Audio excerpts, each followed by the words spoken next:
Fala, leitores da Bíblia. Hoje a gente vai ler Provérbios capítulo 8 e este é um dos capítulos que eu mais gosto do Antigo Testamento, porque ele fala da sabedoria como se fosse uma pessoa, não apenas um conceito, né, mas uma pessoa que interage, que cria,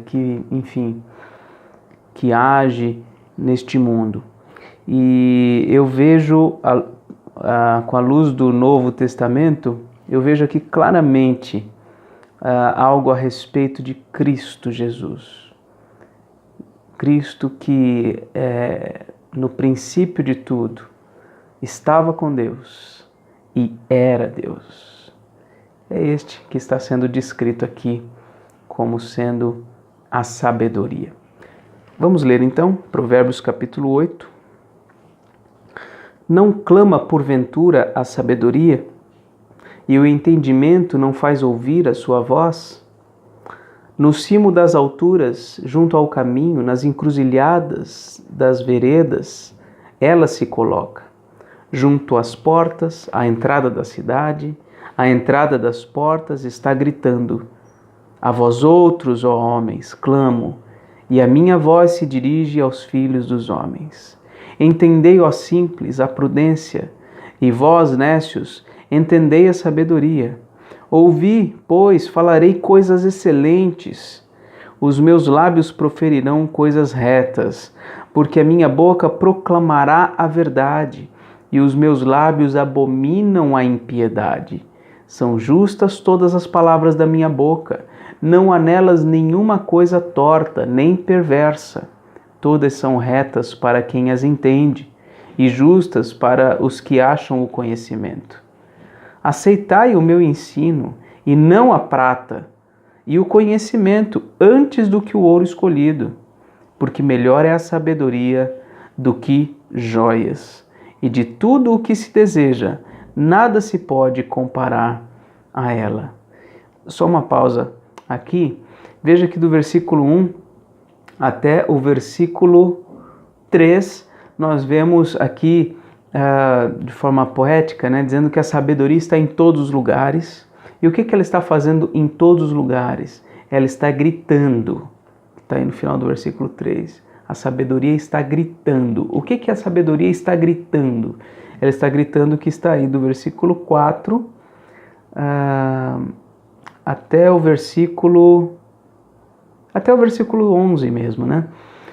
É como se fosse o discurso que a sabedoria proclama em todos os lugares, chamando os homens, chamando todas as pessoas, a inteligência, a prudência, chamando todos os homens a ouvir a sua voz, porque ela fala a verdade, né? Porque só há palavras retas na sua boca, e o seu ensino, o seu conhecimento são mais valiosos do que qualquer outra coisa. Então, do versículo 1 ao 11, nós vemos aqui a sabedoria levantando a sua voz e chamando todos a ouvirem o que ela tem a dizer. Aí vem o versículo 12 e segue aqui ainda o discurso da sabedoria. Eu, a sabedoria, habito com a prudência e disponho de conhecimentos e de conselho. O temor do Senhor consiste em aborrecer o mal. A soberba, a arrogância, o mau caminho e a boca perversa, eu os aborreço. Meu é o conselho e a verdadeira sabedoria. Eu sou o entendimento, minha é a fortaleza. Por meu intermédio reinam os reis, e os príncipes decretam justiça. Por meu intermédio governam os príncipes, os nobres e todos os juízes da terra. Eu amo os que me amam, os que me procuram me acham. Riquezas e honra estão comigo, bens duráveis e justiça. Melhor é o meu fruto do que o ouro, do que o ouro refinado, e o meu rendimento melhor do que a prata escolhida. Ando pelo caminho da justiça, no meio das veredas do juízo, para dotar de bens os que me amam e lhes encher os tesouros. Então aqui a sabedoria continua dizendo e vem falando que aqueles que a ouvem, aqueles que se aproximam dela, que seguem as suas palavras, eles são abençoados, eles prosperam, né? E aqui não está dizendo simplesmente prosperam no sentido material, até porque ele diz no versículo 18, né? Perdão, cadê aqui? O 19, melhor é o meu fruto do que o ouro refinado. Né? Então, as riquezas, as verdadeiras riquezas estão com ela, como está aí no versículo 18, mas não necessariamente as coisas supérfluas, que são materiais. Com ela estão os bens duráveis, como estão aí no versículo 18. Riquezas e honra estão comigo, bens duráveis e justiça. Então, aqueles que amam a sabedoria, aqueles que buscam andar no caminho reto, eles estão priorizando coisas que são para sempre, não meramente coisas que se acabam, que se desfrutam por um tempo e logo perdem o seu valor. Então, essa é a sabedoria que está chamando todos a darem ouvidos a ela, a seguirem os seus caminhos. E aí vem o versículo 22 com verdades aqui reveladoras a respeito da sabedoria. Aqui nos é dito o seguinte: o Senhor me possuía no início de sua obra, antes de suas obras mais antigas. Desde a eternidade fui estabelecida, desde o princípio, antes do começo da terra. Antes de haver abismos, eu nasci, e antes ainda de haver fontes carregadas de água. Antes que os montes fossem firmados, antes de haver outeiros, eu nasci. Ainda ele não tinha feito a terra, nem as amplidões, nem sequer o princípio do pó do mundo. Quando ele preparava os céus, aí estava eu. Quando traçava o horizonte sobre a face do abismo, quando firmava as nuvens de cima, quando estabelecia as fontes do abismo, quando fixava ao mar o seu limite, para que as águas não transpassassem os seus limites, quando compunha os fundamentos da terra, então eu estava com ele e era seu arquiteto. Dia após dia, eu era as suas delícias, folgando perante ele em todo o tempo, regozijando-me no seu mundo habitável e achando as minhas delícias com os filhos dos homens. Agora, pois, filhos, ouvi-me, porque felizes serão os que guardarem os meus caminhos. Ouvi o ensino, sede sábios, e não o rejeiteis.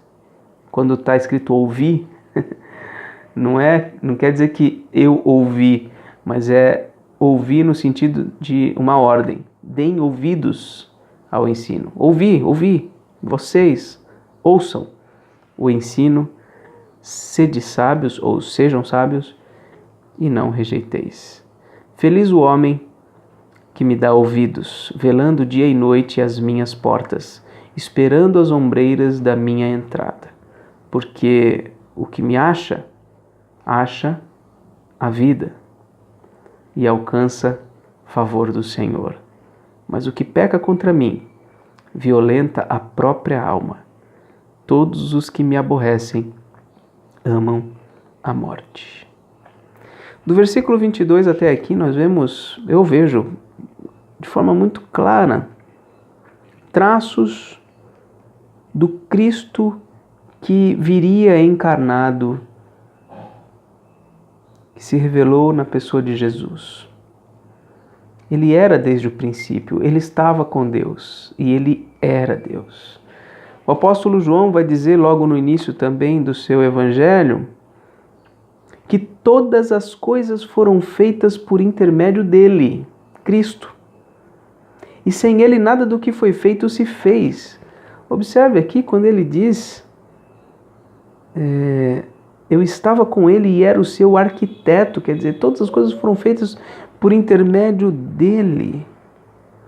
Aqui diz no versículo 4, a vida estava nele. A vida estava nele. Olha o que diz no versículo 35, porque o que me acha a vida. João diz, e a vida era a luz dos homens. Olha o que ele diz aqui no versículo 31. Regozijando-me no seu mundo habitável e achando as minhas delícias com os filhos dos homens.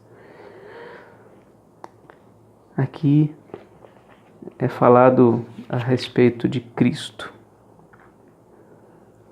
o Filho de Deus, que desde sempre é gerado pelo Pai, eternamente gerado pelo Pai, de um modo que ele não é um Deus menor, mas é Deus igual ao Pai.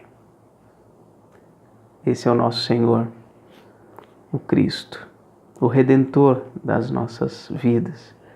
Ele é quem pode nos dar vida. Quem o acha a vida e alcança a favor do Senhor. Ele veio para nos colocar diante do Pai, fazendo por meio do seu sangue um novo caminho.